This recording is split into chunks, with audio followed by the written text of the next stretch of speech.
안녕하세요. 회계 시작과 끝 김준영 회계법인의 윤인상입니다. 이번 시간은 바로 ROE 작성 시에 필요한 정보에 대해서 알아보도록 하겠습니다. 저희 김준영 회계법인에서는 ROE 발급 대행 역시 가능한데요. 짧게 말씀드리면 ROE는 말 그대로 Record of Employee, 즉 내가 직원으로서 일을 했을 당시의 기록입니다. 가끔 저희에게 EI 관련해서 여쭤보시는 분들이 많은데요. ROE를 보고하게 되면 자동적으로 EI를 모두 받게 된다고 생각들을 많이 하십니다. 하지만 그게 아니라 바로 정부에 보고한 ROE를 토대로 서비스 캐나다에서 EI 지급에 대한 판단을 하게 됩니다. 즉 판단을 위한 자료라고 생각하시면 이해하시기가 편하실 것 같아요. 발급을 원하는 경우 저희가 제공해드리는 엑셀을 작성해 주셔야 그 정보를 토대로 정확한 보고가 가능합니다. 이번 영상은 바로 그 엑셀을 같이 보면서 알려드릴게요. 바로 이것입니다. 만약 본인이 직접 발급을 원하시는 경우에는 이 엑셀 폼과는 다른 정부에서 다운을 받을 수 있는 폼을 통해서 작성을 하셔야 됩니다. 자, 이곳에는 먼저 발급을 원하시는 분의 정보가 필요합니다. 성함,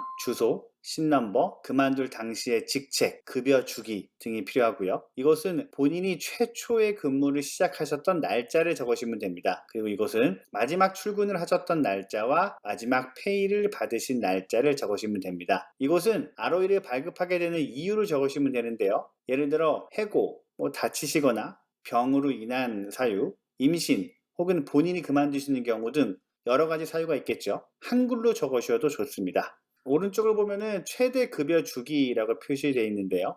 이건 무엇을 의미하는 걸까요? 바로 최대로 기입할 수 있는 급여 주기별 기간입니다. 예를 들어 본인의 급여 주기가 위클리였다면 근무 기간이 아무리 오래되더라도 53주, 바이위클리의 경우는 27번, 세미먼슬리 같은 경우는 25번, 먼슬리 같은 경우는 13번만 기입이 가능합니다. 밑에는 본인이 받으신 급여를 적으시면 되는데요. 중요한 거 두 가지. 첫 번째는 그로스 금액, 즉 세전 금액으로 적어 주셔야 합니다. 두 번째는 가장 최근 받으신 급여부터 순차적으로 적어 주셔야 합니다. 즉 맨 위에 해당되는 피리어드 1 같은 경우는 마지막으로 받으신 급여가 되겠죠. 만약 본인이 바이위클리로 약 2년 정도 근무를 하셨다가 그만두셨다고 가정을 해본다면 근무 기간은 이해되지만 기입할 수 있는 최대 주기는 27번이고 위에서부터 최근 급여 순으로 기입해서 주시면 됩니다. 자, 이렇게 기입을 해 주셔서 저희에게 보내주시면 되고 저희는 진행 중에 궁금한 사항이 있거나 수정 사항이 있을 경우 메일 혹은 전화를 드리면 되겠죠.